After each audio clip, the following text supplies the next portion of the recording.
long had I wished to see the day that I would experience the Himalayas. Mountains' mystery and beauty, and majesty and power as always enticed me and intrigued me. Ever since I was a small boy, I was blown away and mystified by the magic of the range. Till one time I managed to land a trip out to the Himalayas to climb Mount Everest. Me and my buddy Vince were on our way out. Caught a flight out to Kathmandu. Made our way to the hotel. There had been whispers going about, stirring, that there had been a whole party of mountain climbers that had disappeared while attempting to reach the summit. Nobody knew what could have possibly happened. There had been no signs of foul play, no signs of an avalanche or a snow fall. Maybe they fell into a crevasse, exclaimed Vince. Maybe. It doesn't make any sense. The weather up there has been clear and peaceful this whole time. There have been no reports of any avalanches or snowfalls, so I don't know. What makes a party of 7 people just disappear into thin air? Then shrugged. The next day we decided to take a nice little guided tour of some of the wilderness area. We climbed into the Range Rover and our tour guide was rather accommodating. All through the lush valleys, jungles, forests, up above the tree line and into the snow. I had kind of jokingly asked the tour guide if there had been any Yeti sightings or anything unusual recently. He nodded and sort of chuckled. There have been 5 sightings I know of in the past year. Not a lot, but a few. I nudged Vince and smiled. Maybe that's your answer right there. He rolled his eyes, shook his head, and laughed. Oh, don't go on with that bullshit. Not now. We're on vacation. I can't handle any more conspiracy lunacy from you. Hey, I'm just pointing it out there. Just putting it out. You never know what's in those mountains.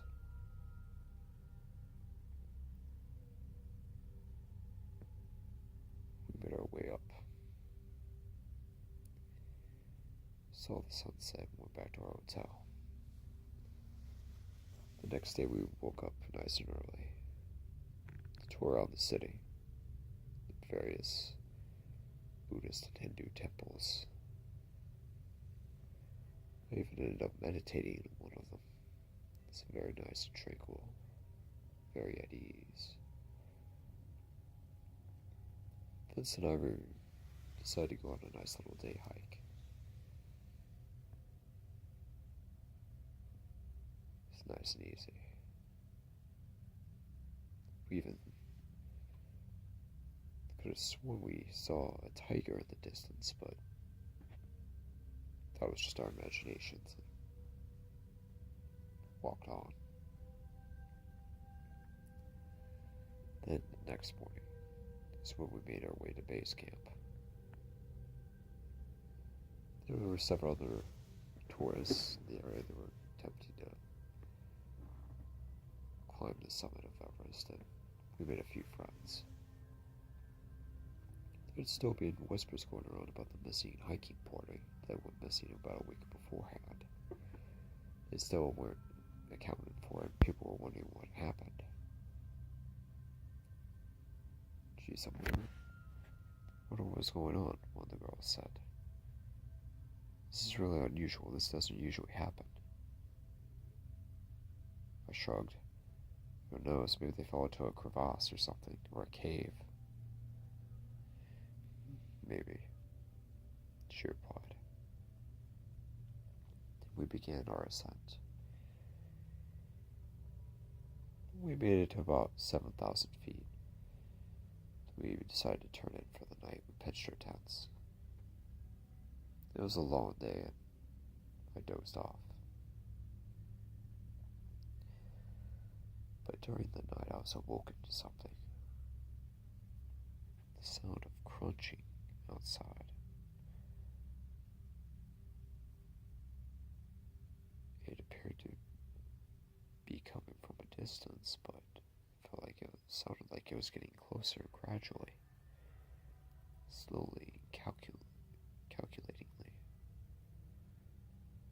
I nudged Vance, who was awake as well. I whispered, "Do you hear that?" He nodded silently. The crunching got closer and closer.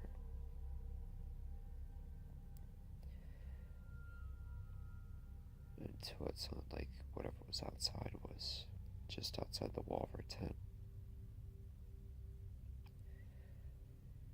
Then we began to hear this deep breathing, this deep huffing and puffing like a train. Deep, low, and guttural. Deep Darth Vader breaths right outside of our tent. Just huffing. I started sweating and shaking a little bit. I didn't know what was going on. I whispered to Vince, Is it a Himalayan bear? What's going on? What the hell is that?" He shook his head. "I really don't think that's a bear." "Then what the hell is it?" "I don't know. It has this distinct 1-2 pattern when it walked. I really don't think it's a bear." "Wait, you think it's bipedal? Walking on 2 legs?" "Yeah, I believe so. It had that distinct 1-2. There was no shuffling or any indication of other limbs. I don't know what the hell's going on." We both then laid silently in our tent. The breathing continued. It almost felt like it was getting deeper and more profound, more resonant. Then a deep growl, deep but soft and intense, bassy. "Jesus, Vince, what the hell is that?" I whispered. He shook his head, this time with much more urgency and much more instability. Vince began to breathe very hard, sharply. He began to shake.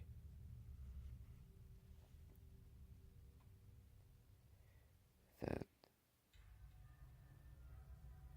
we began to notice that the roof of our tent was starting to slowly and easily contract a little bit, as though something was pressing down on it, slowly.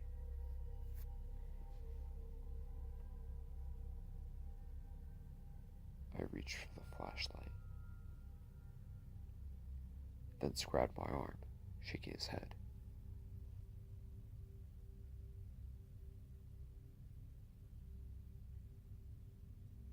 But I couldn't resist. I had to do it. I had to find out what was going on. "All right. Who's ever outside better go now. You better leave now. I'm not fucking around. Go now. Who's ever joking, you better stop now." I flipped on the flashlight and pointed to the roof of the tent. To my horror, was the outline of this enormous hand on the roof of our tent.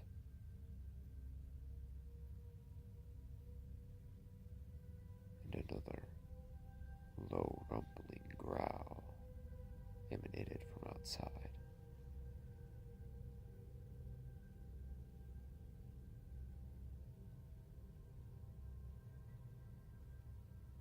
And another low rumbling growl. Jesus, Steve, now you've gone and done it, whispered Vince. What the hell is that thing?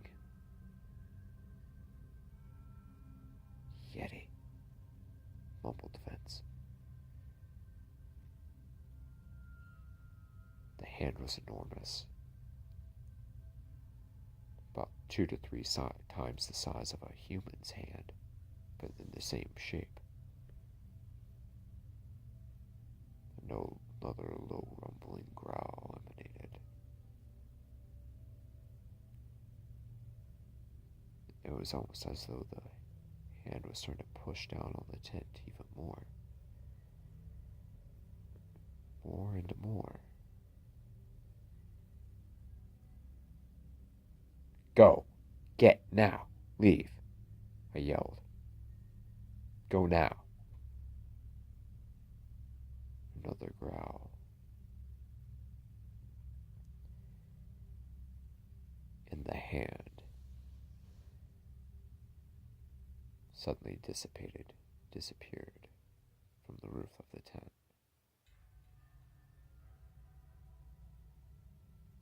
Then footsteps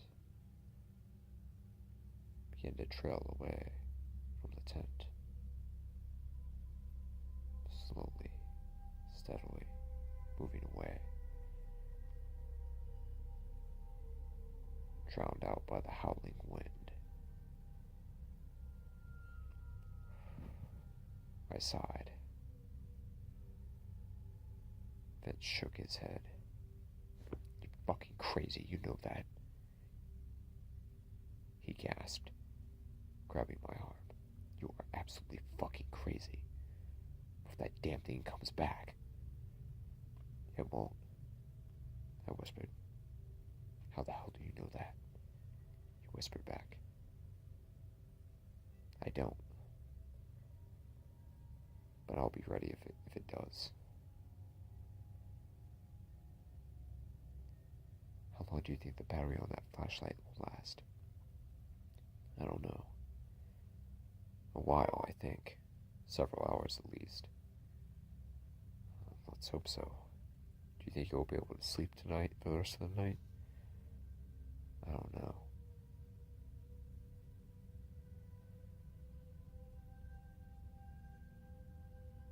Seemed like an eternity, but finally both of us were able to doze off again. Then I was awoken once more to the sound of the zipper on our tent being slowly opened from outside.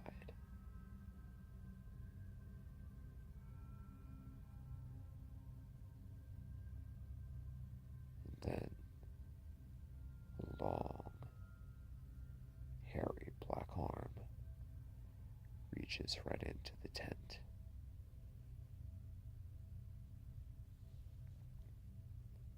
Reaching right in.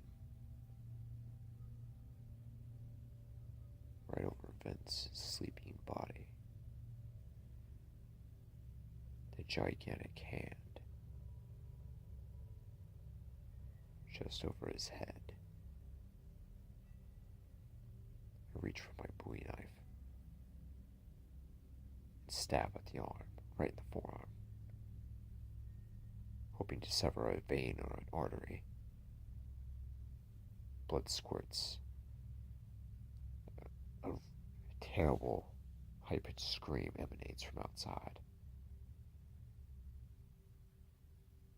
I pull the knife back out and the arm surrenders back into the dark of the night. Thundering footsteps trail off. Alright, that's it. Do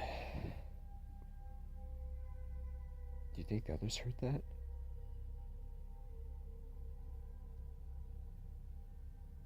Vince didn't reply. I nudged him. Vince, are you there? His eyes were wide open, but he was in shock. He didn't know he couldn't move or speak or communicate or anything. Jesus. I opened the tent door and, to my amazement, the other tents were gone. There was no one there. There were no tents, no people, nothing. Everyone else was gone.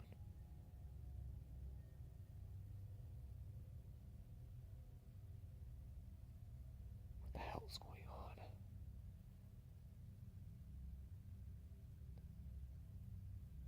I call out the names of the rest of our party, but there was no answer. I go outside and call for a better part of 10 to 15 minutes, but there's no answer.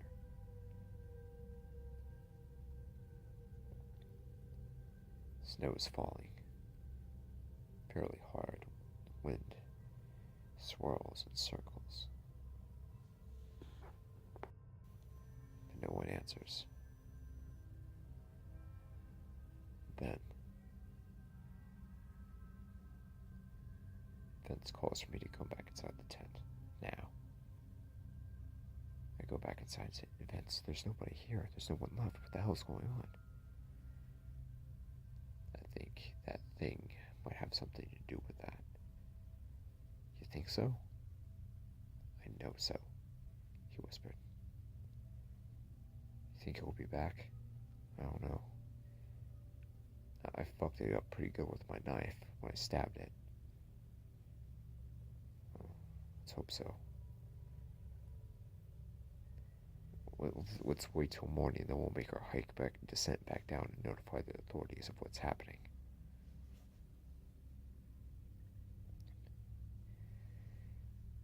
We didn't sleep the rest of the night. We couldn't. Too on edge. The next morning came without even a pin dropping. It was a nice crisp morning, fresh snow on the ground. Began to make our descent back down. Highly alert.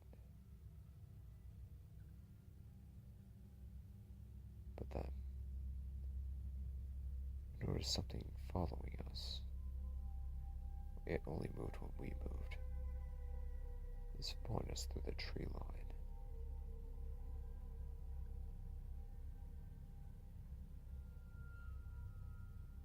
Slowly, it follows.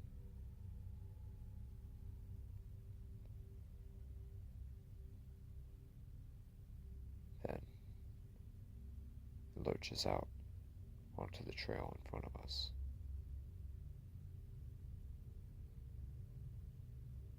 A 9-foot monstrosity. Cross between a human and a great ape. A human and a gorilla. Incredibly muscular. Long, shaggy black hair. Mixed with gray and white. Hardened by the terrible environment that it inhabits. It growls, showing its teeth. Its humanoid eyes staring right at us. Slobber and saliva coming from its jaws.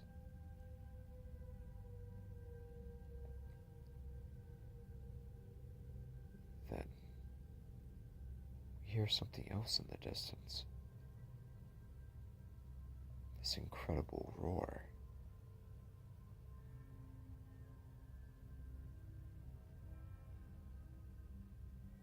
The creature freezes. Looks beyond us. Then the aggressive expression turns into panic. fear. The animal darts back into the underbrush. Vince and I take the hint and we begin to run down the trail. We run and we run. Then suddenly we hear the roar again. Almost this time it's almost right behind us. Then we hear a scream right behind us. We turn around. The 9-foot creature is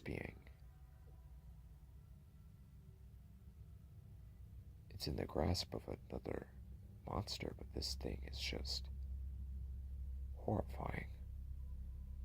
20 feet tall, black, long, lean, muscular, and athletic. Enormous fangs or tusks emerging from its bottom jaw. Yellow red eyes. Claws coming from its fingers.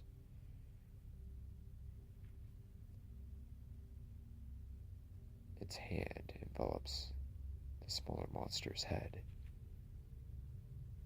crushing the skull, ripping the head clean off. It then begins to rip the torso of the smaller creature apart, almost in half. And it begins to feast, staring at Vince and I as we watch. Oh my God, I whisper. Vince, what the fuck do you want to do, dude? He shakes his head, totally unsure of what to make of this situation. What in God's name is this thing? I whisper. I don't know, but I don't think we should run from it. That's not a good idea. That might trigger a predator response.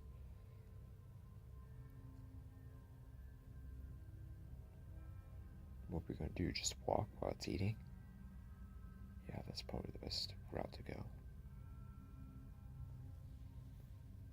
We ease down the mountain, slowly, as the giant monster looks on, consuming its meal. Oh my God. Jesus, Steve, what the hell is that thing? I don't know. I've heard of giant Yetis and Bigfoot and Sasquatch and all that, but that thing looks like it's something else. Something so much larger and so much more disgusting and evil and predatory. God. We cross a stream, making our way down. In the tree line we see a piece of yellow cloth.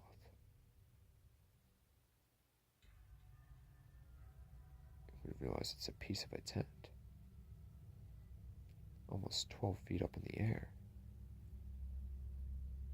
We look up through the trees and see mangled corpses, skeletons, and bones.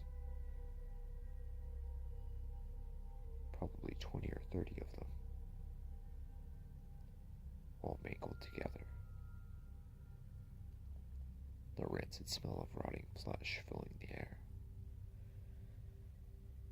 Jesus, I mutter. We felt like we were far enough out of sight and we take off running. As fast as we could, we take off running. About a minute or two later, we hear a roar in the distance, deep, loud, echoing through the valley.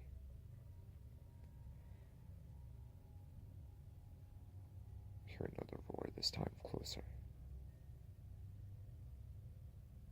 Jesus, Vince, what the hell is that? I scream. I don't give a fuck. Keep running, Steve. Just keep fucking running. Jesus. We went further and further and faster and faster. Then it's almost as though the footsteps are right behind us. We hear another roar, deafening, as though our eardrums are being ripped out of our skulls and exploding.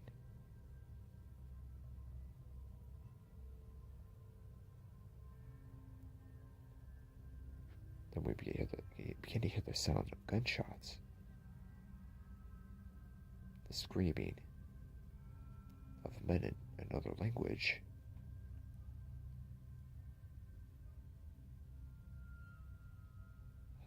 Nepalese special forces. They're shooting at this thing. Another roar.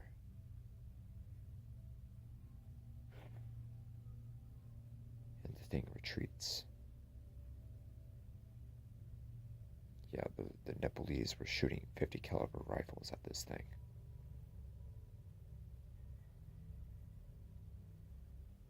One of the officers of the platoon, who spoke English, luckily enough, informed us of the situation and let us know that they've been hunting this thing for months, trying to keep it contained. It's a new animal. They don't know where it came from or what its intentions are. But they had no idea that there was something much larger and so much more vicious than a Yeti. Something that preyed upon humans and Yetis and anything that got in its way. There have been whispers and legends of giants that were horrifyingly cannibalistic.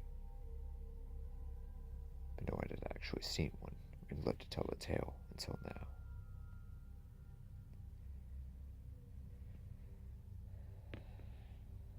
We lived to tell the tale. And now, life will never be the same.